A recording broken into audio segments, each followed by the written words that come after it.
I was asked recently to explain the reason why we charge depreciation on our non-current assets, on our property, plant and equipment.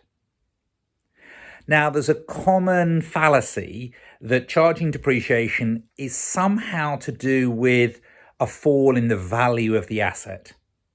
And that is simply not the case. That is not the reason why we charge depreciation. An asset can be going up in value, and yet we will still charge depreciation. And that's because the real reason as to why we charge depreciation is because the asset, the item of PPE, has a limited useful life, and we're looking to spread the cost of the asset over the accounting periods in which we're expected to benefit.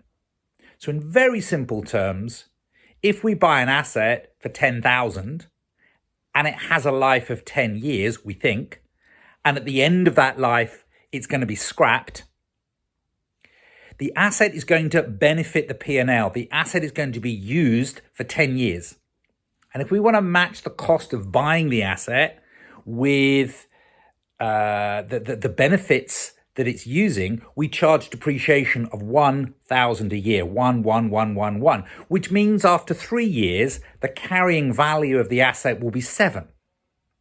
In no way, shape or form is that an estimate of its market value.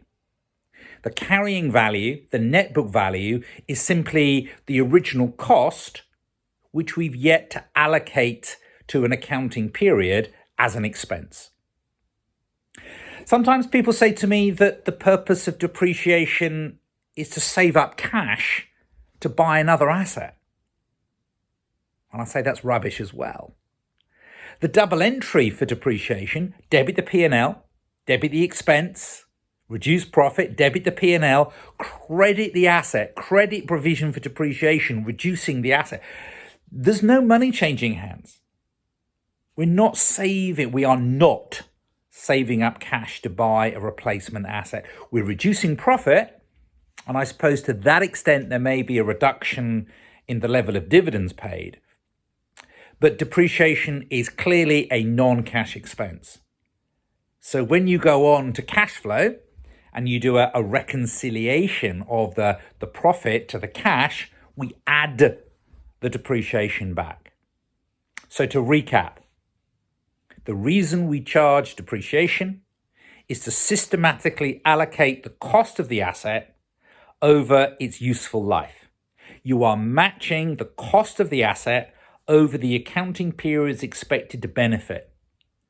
It's all about the accruals concept. Keep those questions coming. Please subscribe. Please like my YouTube channel. Thank you very much.